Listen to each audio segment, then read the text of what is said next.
நம்ம இந்தியாவை சேர்ந்த ஒரு ஃபுட்பால் பிரான்சைஸ் டீம் வந்து லிவர்பூல், என்சிங்கி போன்ற பெரிய பெரிய பிரான்சைஸை பீட் பண்ணிட்டு கப்பு ஜெயிச்சுன்னு இருக்காங்க சொன்னவங்களால நம்ப முடியுதா? 2034 இந்தியாவை வேர்ல்ட் கப்ல விளையாட வைப்பேன் அப்படின்னு சொல்லிட்டு ஒரே குறிக்கோள வாழ்ந்துட்டு இருக்காரு மிஸ்டர் ரஞ்சித். அவரோட ஸ்டோரி என்னன்னு பார்ப்போம் வாங்க. ரஞ்சித் அவரே ஒரு பெரிய ஃபுட்பாலர் தான். பட் அவருக்கு நம்ம ஊர்ல ஒரு பெரிய ஃபுட்பால் அகாடமி கிரியேட் பண்ணணும், international level like Liverpool, Chelsea, Manchester United அந்த மாதிரி ஒரு பெரிய பிரான்சைஸ் நம்ம ஊர்ல கிரியேட் பண்ணணும்னு ஆசைப்பட்டாரு. ஸோ 2013 மினர்வான்ற ஒரு ஃபுட்பால் அகாடமி ஸ்டார்ட் பண்றாரு. பட் இன்டர்நேஷனல் ஸ்டாண்டர்டுக்கு நம்ம இருக்கணும்னா அதுக்கேற்ற ஃபெசிலிட்டிஸ் அவர் அமைச்சு கொடுக்கணும். அதுக்கு போதுமான அளவுக்கு அவருக்கு ஃபண்டிங்கோ ஸ்பான்சர்ஷிப்போ இல்லை.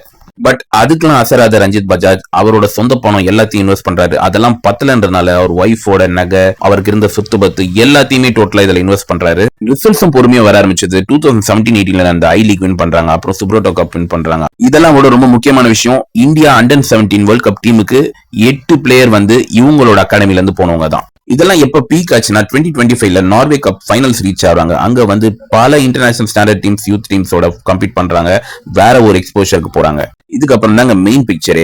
யூரோப்ல பெரிய ஃபுட்பால் டோர்னமெண்டான எல்சிங்கி கப்பை பார்ட்டிசிபேட் பண்றதுக்கு யூரோப்புக்கு போகணும்னு நினைக்கிறாங்க. ஆனா அப்பயும் அவருக்கு போதுமான பணம் இல்ல. சோ ஒன் செகண்ட் அவர் மனைவி கிட்ட இருந்து கடைசியா இருந்த நகை எல்லாத்தையும் அடமானம் வைக்கிறாரு. அவங்க சொந்தக்காரங்க கிட்ட இருந்து கொஞ்சம் பணத்தை பாரோ பண்றாரு, இன்னும் கொஞ்சம் ஃபண்டிங் ஏற்பாடு பண்றாரு. அதுக்கப்புறம் யூரோப் போறாங்க.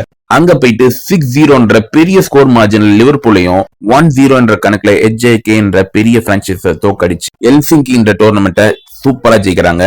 உலக ஃபுட்பாலோட பார்வையை ரஞ்சித் பஜாஜ் இந்தியா பக்கம் திரும்ப வைக்கிறாரு. இங்க ரொம்ப முக்கியமான விஷயம் நீங்க கவனிக்க வேண்டியது என்னன்னா, ரஞ்சித் பஜாஜ் ட்ரெயின் பண்ணவங்க யாரும் அவங்க சொந்தக்காரங்களோ இல்ல அவருக்கு தெரிஞ்சவங்க ரெக்கமெண்ட் பண்ணி வந்தவங்களோ கிடையாது. பியோர் டேலண்ட்ஸை மட்டுமே தேர்ந்தெடுத்துட்டு ட்ரெயின் பண்ணிருக்காரு. நியாயப்பிரகாரம் கவர்மெண்ட் பண்ண வேண்டிய வேலையை ஒரு தனி நபர் பண்ணிருக்காரு. சோ இந்த மாதிரி ட்ரூ இன்ஸ்பைரிங் சூப்பர் ஹீரோஸை நம்ம சப்போர்ட் பண்ணணும்.